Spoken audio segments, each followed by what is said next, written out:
This is your girl B, and you have now entered the chat.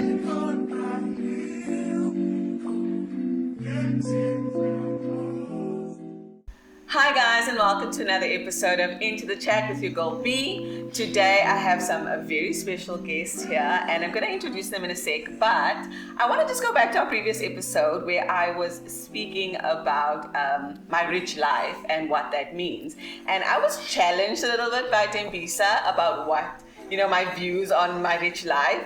So today I just want to get into that a little bit more and just delve deep into it and sort of figure out how do I move differently with my money, having this new money mindset now. So what I did for y'all is I brought in everyone's favorite money bestie, but my personal financial advisor, actually, Adele Barnard, and I brought in a strategic business specialist, expert person with Sanlam Credit Solutions. She has some fancy title. And it's Ayanda and Ndimande, and she will be joining us today, and they will both be helping me and you on our new money mindset journeys. So welcome, ladies. Thank you. Thank you for entering the chat. Thank you for such a lovely, warm welcome. Oh, it's a pleasure. Anytime. Okay, guys, so what I want, please don't judge me first of all. Do not judge me. But let's talk about me first, So I have been trying to be better with my money. And now listening to everything that Ndimande told me about how I move with my money, I actually have to really figure out a plan now, right? A spending plan. So I love travel, and what I did was I decided in January I'm going on holiday, and I go to one of the most expensive places in the world. Why? I don't know. But there was no plan, there was no savings. I just did it, and I was I'll figure it out. And then my laptop broke, and then I had to buy a new laptop at the same time, and life, and so it carries on and it spirals out of control. So I used my credit card, which I paid off last year, and then I went and tapped into my credit card now. So it's just been a spiral since then. Actually, I haven't been putting enough money back into it to pay it down again. So Adele, this is for you. I mean, you know my spending habits. You know what I like.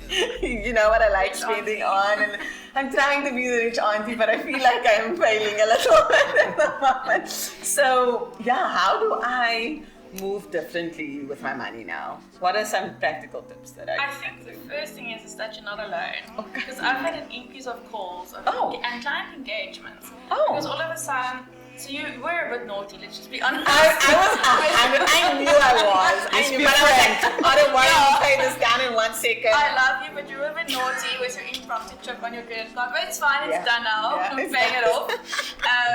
But I think, you're definitely not alone. I've seen it with client engagement specifically the past couple of months. And in this economy right now, clients of mine that weren't necessarily on my naughty list always would phone me and say, yo, Adele, what's going on? I can't keep up. Yes. Because also with all the interest rate hikes we've had, it's a multiplier effect. So it's my car, it's my bond, it's my personal loan, credit card, etc. I've got kids, groceries, food inflation, etc. Yes. And I'm so grateful that you've had the money mindset conversation, because money is a trigger point. We're emotional about it, and I think if we change the mindset and do the work, we can change it. And I love what you mentioned, a spending plan, because and you know how I love the word budget, but the thing is with a budget, I think when we hear the word, it keeps us back because there's a negative connotation to it. And I think the message here I want to bring across is to focus on a conscious spending plan. The amount of money I'm earning and receiving versus the money that's going out, and where is that going to? Where is it going? I can account for my habits. Okay, I get you. Ayanda, so speaking into what she was talking about, so first of all, she said I'm not the only one, which I think is not great, but I feel a little bit comforted by that. But just in terms of you deal with this sort of on a broader basis, dealing with credit all the time. Do you see a shift? Do you see people moving differently at the moment? Am I the only one? What does it look like? What is the economic climate doing right now? No, certainly. I think, if you look at the interest rates, the increases that we've been facing, it is everybody is influenced by it one way or the other. Yes. We saw at the beginning of COVID with the the reduction in the interest rates, and what happened there economically is people actually started buying houses because then the premium is going. Yes, there's a lot of affordability. Yes. But now that is spiking backwards. Got it. So now where you were paying 10,000 Rand per month, 5,600 Rand. 5,000, 6,000 increase is a lot of money that's going out. Yes. So I think what the shift now is people are becoming a bit more aware. It's tight. We're seeing an increase in the number of debt consolidations out there because actually people are coming forward and saying, got you, I am unable. At the same time, you are seeing people applying for new credit. Okay. And that's also an indication that I am unable to keep up with my lifestyle on my income, so perhaps credit, and it's actually maybe not the best time to look for credit. It's actually a time to come back to your point of that conscious spending. You don't want to call it budgeting, but maybe it's a matter of within the lifestyle that I'm living, where do I need to adjust? Got you. And I always shy away from the adjustment of maybe I need to buy less coffee per day because that's not going to. Adele always says that to me. It's not going to shift the dial, Yes. But maybe it is. Look at my bank statement. Yes. What am I paying for that's maybe currently unnecessary? Yes. Maybe that I can do without. Yes. And if I reduce there, it's not going to affect my credit score. It could be your DSTV, it could be, those things that I can actually do without. Yes. And then, focus on other things, maybe take that and start paying a bit more. So it's really just about being conscious and being a bit active. Yes. And I think the other point is just being proactive with your finances. Because I know looking at a bank statement is not something that people want to do. Yeah. Absolutely. But maybe it's time. Got you. Yeah. Can I add please. there? It is time to look at it. So I always say, make it a money date, make it fun. Yes. And Ayanda, I love what you said. Just stopping on buying coffee is not going to make you retire earlier or whatever the case might be. Yes. But have the money date with yourself or even with your partner. That's even better to have the conversation. And it's not fun, but I also always advise my clients to look at your bank statements. Yes. 3 to 6 months ago, highlight the items so that you know where the money is going, and like the subscriptions, you don't even. You do calls and you sign up, and years later you forgot about it. I've had a client that's like, oh my goodness, Adele, I actually use this service and I don't even have that vehicle anymore. Oh wow. And you times it by 12 and you see the amount and where the money is going. And other duplicates that you could be paying for. Exactly. Could be, you're getting an insurance benefit from this as well as this, but do you actually need it all? Got you. So it's really that time to start being a bit more conscious. Got you. And I really liked what you said, because I think you've said that to me before, when I actually went back at my statements and all of my subscriptions that I pay on things with my phone, because I'm always getting different tools, editing tools or whatever. Yes. And there were things that I maybe don't even use anymore, and it was like a 75 Rand, but a 75 Rand over a year. Exactly. Makes quite a difference. So I like that. On my personal spending, you understand a little bit better. I obviously don't want to stop traveling, and I think people who their lifestyle is a certain way, they don't want to change it too much, but I obviously need to make changes, right, so that I can put more money back into my credit card.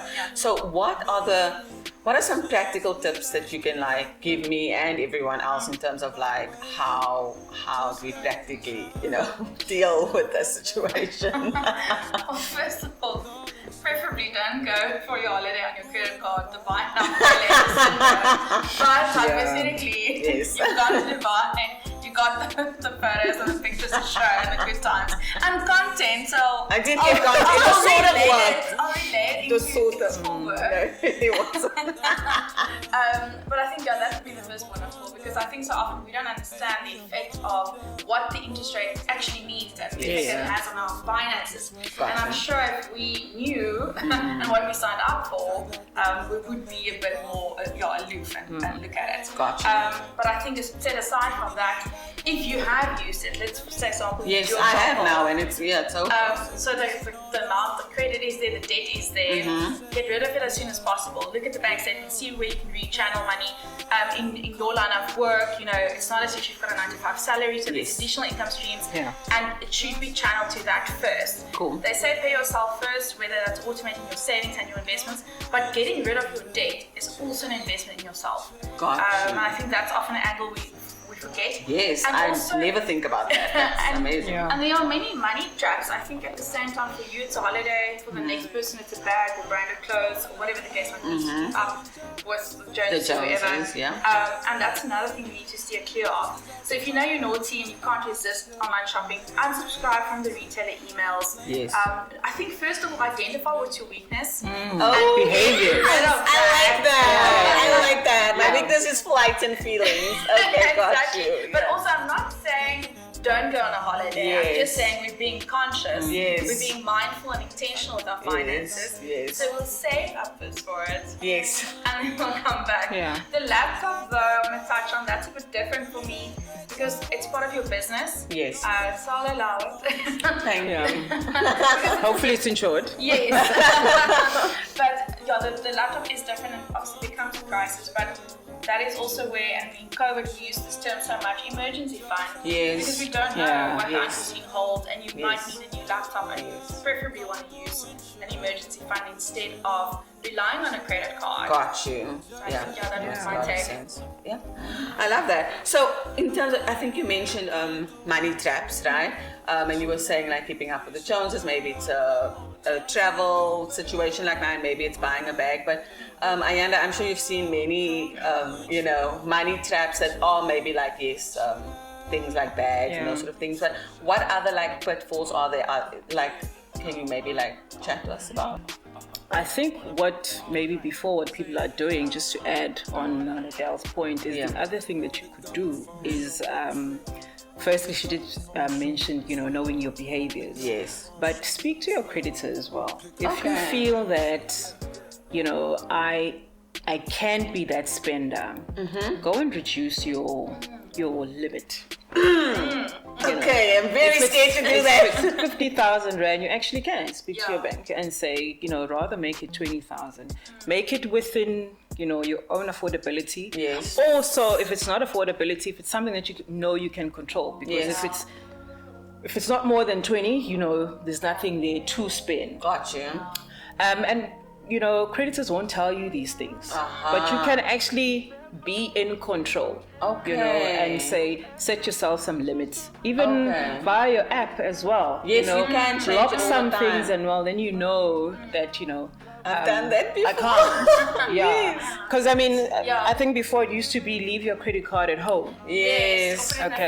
Put it somewhere. But actually, block out some things as well. Really good. And I think what people are also doing is, I think people are also paying forward. They're paying a bit more. They're paying off their debt so that they try and just minimize and not have heavy debt. When we speak to clients, you get those clients that they're asking for settlement fees so that they can just settle their debt. I see. Get a bonus and just try and reduce where you can. I get that, and that's so interesting that you say that, because with me it's a little bit different, because I don't get a sort of specific amount of money every month, you know what I mean? And I get like multiple streams of income, and it sort of happens when it happens. And what I think I've done is that I pay it down when I get a big amount of money in, and then I do that payment. Whereas like now I've sort of let it slip for like maybe 6 months, where normally I'm like, oh my word, I can't have credit. So like maybe reducing my limit would be a way for me to, deal with that. I like that. That's very cool. I feel like my credit card is my emergency fund sometimes, even though I have an emergency fund, but now you're saying like the interest rates and stuff is not worth it for me to be using it as an emergency fund. I think the other thing that you can learn to do on the credit card is pay more. You can pay it up. And then the other thing is you can actually pay into it. Gotcha. And just have money. That just actually you're not owing that money. It's actually yours, but it's sitting into it, Gotcha. But, and the other thing that works there is it gives you good value adds because, you earn points here and there as well. I do that and I just put money in credit card and then I just use it for my day-to-day. But I actually know that I'm using my money, but I'm just gaining. See. Someone has told me this before and I just never did it. That's so clever. But it's also the angle for me because I think we also associate with the credit card being bad. But if you utilize it in the right way, like Ayanda is saying, absolutely, because I'm a sucker, I love collecting some loyalty rewards and cashing in. Items. So then what happens is when you fly to your holiday, then you get a good discount on your flights. Listen, I'm here for it. Yeah, coming from your credit card benefits, I see. Okay, so wait, this actually sounds like a bit of an old money move. This doesn't sound like, you know what I mean? It's giving old money moves because like obviously there's good debt and there's bad debt, and I think most people look at debt as bad. That's how I've always viewed it, like don't have debt, but like sometimes it can work for you. So maybe we can chat a little bit about like how you can use your credit card, or not maybe your credit card, your credit as a tool to help you build like I always say there's a fine line between good and bad credit. Okay. Because good credit can also turn into bad credit. Got you. If you take a home loan, good credit, right? Got you. But if you don't manage it and you don't pay, it's going to affect your credit score, then it becomes bad credit, right? So typically we say bad credit is, your retail store accounts, just buying clothes or just being a bit excessive. Okay. But credit is actually good. Credit enables a lot of things. It enables buying of stuff because how many people are actually sitting there with cash that they can just go and swipe a car, and maybe even buying a car cash is not necessarily the best thing to do, because of the depreciation and all of that. Correct. So it is just learning how to use credit for you. Gotcha. Firstly, know when to use it and when not. Go into it because I need something and I pay it up. Yes. And then I get out of it. So I'm managing my own behaviors day to day. And then back to my example of paying more on your credit card because you're building up your credit report, your credit score, and the credit card is like your best tool of improving your credit score, just by using it, because what creditors look at, they look at your credibility, how credible you are when you apply for credit. Home loan or like a home loan. Gotcha. And with a credit card, because you've got this access, are you using and paying back? There's also another term called credit utilization ratio, which usually the acceptable ratio is about 40%. Right? So when you are excessive of your 40%, you look like you are risky. A little bit unstable. So you want to go So you want to go forward and come back. And use that 55 days. I think we actually need to get to a point where we understand. Okay, please explain it. Okay, please explain the 55 days. So your creditor will give you, especially in a credit card situation, you've got 55 days of using the money that's available to you without earning interest on it. Got you. So use it and then pay it back within the period, within the 55 days period. So it kind of becomes like your money, but if it's more than that, obviously then interest starts to kick in. Okay, got you. Yeah, but you actually have to get to a point where you start educating yourself with these small tricks, so that you can actually take advantage of it. I love that. And I think to add on, especially with you referring to the old money and old money aesthetics and it's giving, I think the biggest tip or how they used to do it is that they use credit to accumulate wealth. Yeah. That's the entire thing. So it's not using credit for instant gratification. It's using credit. So I'm going to say now, no, I'm not going to buy a car XYZ to show everyone I've arrived or look a certain way. Yes. And instead of making my money work for me with credit.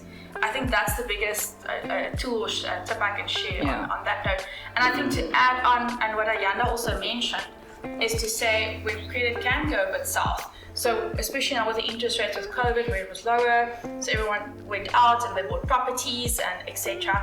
But I always say, and I love it, it's a quote from Nicolette Mashile that says, you know, just because you qualify for it doesn't mean you can afford it. You can afford it comfortably. Got you. So the financial institutions would say, or service providers would say, oh, this is what you qualify for, whether it's a car or home, apartment, but can you comfortably afford it? Because it's not only the car, it's not only the bond installment, XYZ gets added, and that comes back to your conscious spending plan, it comes back to your bank statements to make sure I've got sufficient funds for line item XYZ. Yeah, Gotcha. and it's the maintenance as well. It's maintenance on the house, it's the maintenance on the Yes, car. of course. Because, you know, the bigger it is, the bigger the expenses. Absolutely. More money, more problems. Yeah. No, we need more money, Adele.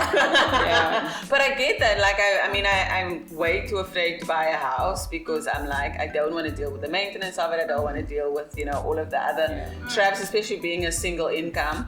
But like, I've seen it with my car. Like, I just keep on having issues with my car, and it's more maintenance and more money that I'm putting on. It doesn't feel worth it having, you know, the car that I have.